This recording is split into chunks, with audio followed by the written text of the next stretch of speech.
demande de faire de ce 30 juillet 1960 une date illustre que vous garderez ineffaçablement gravée dans vos cœurs.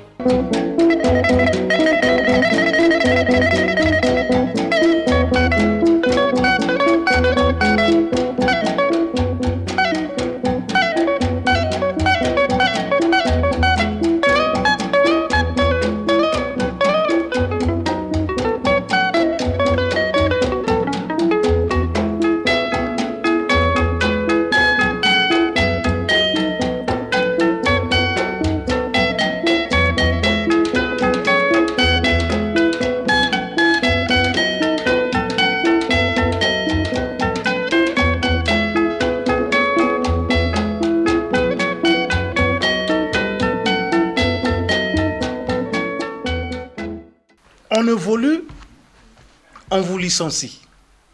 Et les choses se présentent telles que vous êtes en train de les dire là. Alors, vous vous êtes limité là ou vous avez pensé à faire quelque chose autre? Vous êtes allé dans quelle instance? Qu'est-ce que vous avez fait exactement, vous, par rapport à l'association? Bon, on crée l'association pour défendre nos droits. C'est d'ailleurs dans l'exposé des motifs dans notre statut, c'est dit, et même dans les règlements de l'intérieur. C'est réunir pour défendre nos droits et intérêts face à notre ancien employeur, la BCDC. On se regroupe, les démarches commencent.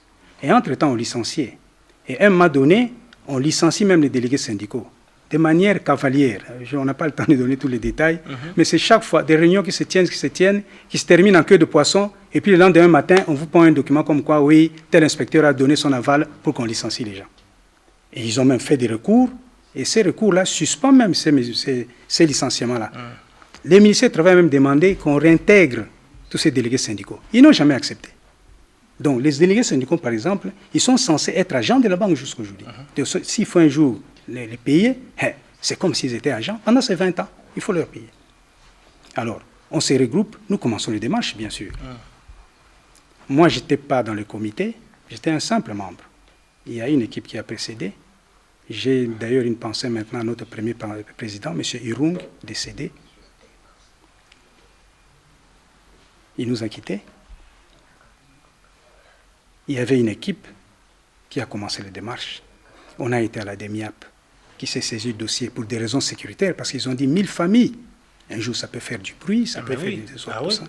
Ils ont fait des recommandations à la banque, ils sont passés outre. Ils n'ont pas tenu compte de ça. Donc la même DEMIAP ici... Oui. On a de la correspondance, on a tout. On a fait des marches par-ci, par-là, à l'inspection provinciale, ainsi de suite, du travail, ainsi de suite, même à l'inspection générale, et puis ministre, et puis un deuxième ministre, et tout ça. Les choses vont bien évoluer à partir de fin 93, 2003 s'il vous plaît. 2003. Fin 2003, oui. Avec le ministre, son Excellence Théo Barouti, le ministre du Travail. Oui, M. Théo Barouti. Exactement. C'est lui-là qui a mis vraiment les dossiers sur les rails. Accompagné de son directeur de cabinet, un ancien inspecteur général du travail, donc c'était son domaine, il s'y connaissait. Ils ont demandé à la banque d'apporter toutes les preuves qu'ils ont bien payé le décompte final. On nous a demandé aussi des preuves contraires. Nous avons présenté toutes ces pièces-là. Ils ont analysé et constaté effectivement qu'il y avait des manquements dans le décompte final. Le décompte final n'était pas bien payé.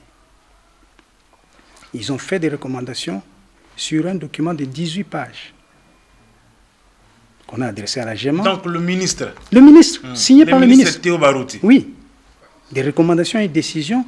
Et à la fin, ils font des recommandations comme quoi, vu la situation, on va recalculer le décompte final, mais par une équipe tripartite, composée des experts de la banque, des experts du ministère du Travail et des experts de la GEMA.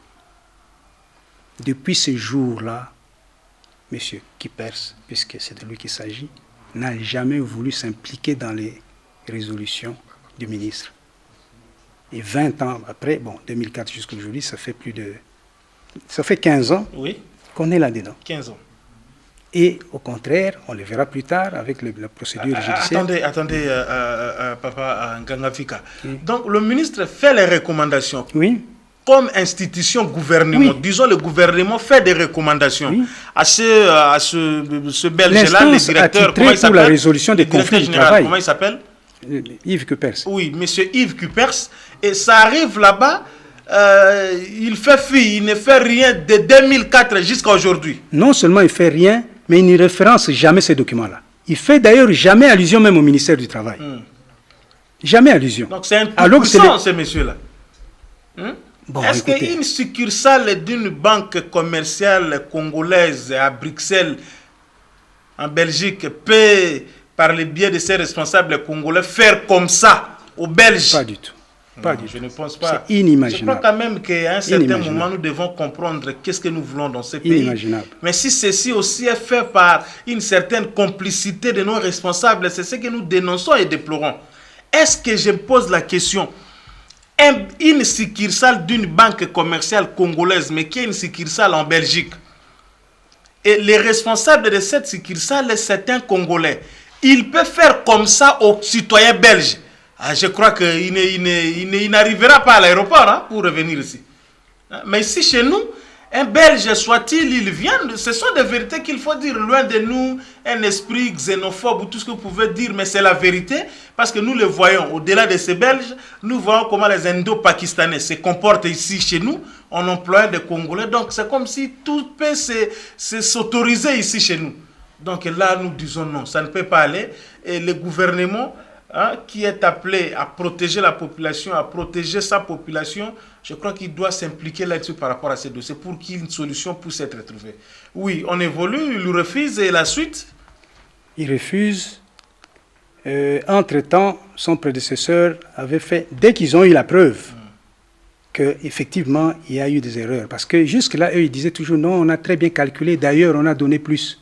On a bien calculé, d'ailleurs, on a donné plus. Nous, on présente toutes les preuves, puisqu'on a vérifié sur les bulletins de compte final. D'eux-mêmes, ils ont fait une première correction des comptes finaux. Fantaisiste, ça c'est l'adjectif que j'utilise toujours. Fantaisiste. Parce que pour le 958, ils disent qu'ils nous doivent 74 000 francs. Nous avons les listes qu'ils ont établies, qu'ils ont déposées au ministère du Travail. On nous a transmis une copie. On a rejeté ces corrections-là. M. Cupers, de son côté, fait une deuxième correction qu'il ne nous a jamais présentée, mais les chiffres ayant évolué, je crois que ça a donné 5 millions de francs, dont on est passé de 74 000 à 5 millions dus aux agents. De lui-même, il vient avec un tableau, il propose, à la place de 5 millions, il propose de nous payer 100 millions de francs. De francs quoi? De francs congolais? De francs, 100 millions de francs congolais? Oui, oui. Bon, c'est pour peut-être nous impressionner, 100 millions, avec toute une série de zéros derrière. Mais posez-moi la question, ça représentait combien à l'époque? C'était la contre-valeur en dollars donnée, je crois, 256 000 francs. Donc, ils jetaient en pâture comme ça, aux 950, donc 1000 personnes, 256 000. Donc, avec une moyenne de 250 $ par personne. On a rejeté ces tableaux-là. On n'a pas voulu. En même temps, ils ont préparé leur premier projet de protocole d'accord, qu'on n'a pas accepté, bien sûr. Et comme les choses commençaient à se corser là-bas au ministère, il y avait à l'époque les instances vice-présidence. On est allé chez son Excellence. Nous sommes là à l'époque de 1 plus 4. 1 plus 4. Vous êtes allé chez l'Excellence, le professeur Zaïd Ngoma personnel, exactement. Qui vous avait reçu. Et c'était quoi comme échange? Là, le travail a avancé. Il a demandé au conseiller juridique de se charger de ce dossier. Ils nous ont reçus, on a expliqué, ils ont reçu les conseillers de la banque, les amis de la banque, ils ont expliqué, ils ont dit, bon écoutez, c'est simple. Vous avez corrigé, oui, venez avec les bulletins corrigés.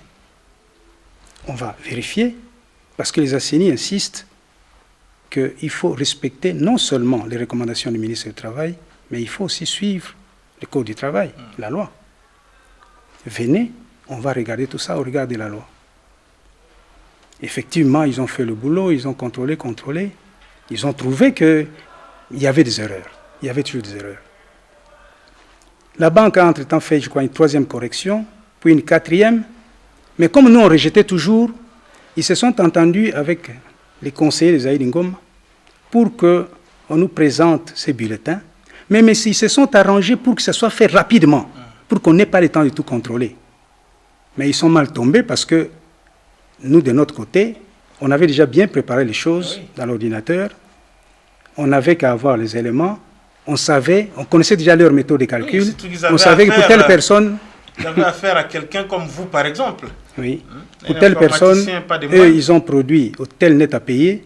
Nous, en faisant nos calculs, on trouve autant. Donc, automatiquement, on vérifiait, quoi. Donc, en 3 jours, on a pu recenser le maximum possible d'erreurs qu'il y avait là-dedans. Mieux, on a même constaté que des erreurs qui n'existaient pas avant, sur nos décomptes finaux, il y en avait maintenant. Donc, ils payent des montants, ils s'arrangent pour défalquer d'autres, pour que les chiffres ne gonflent pas trop. Alors, on fait ces contrôles-là.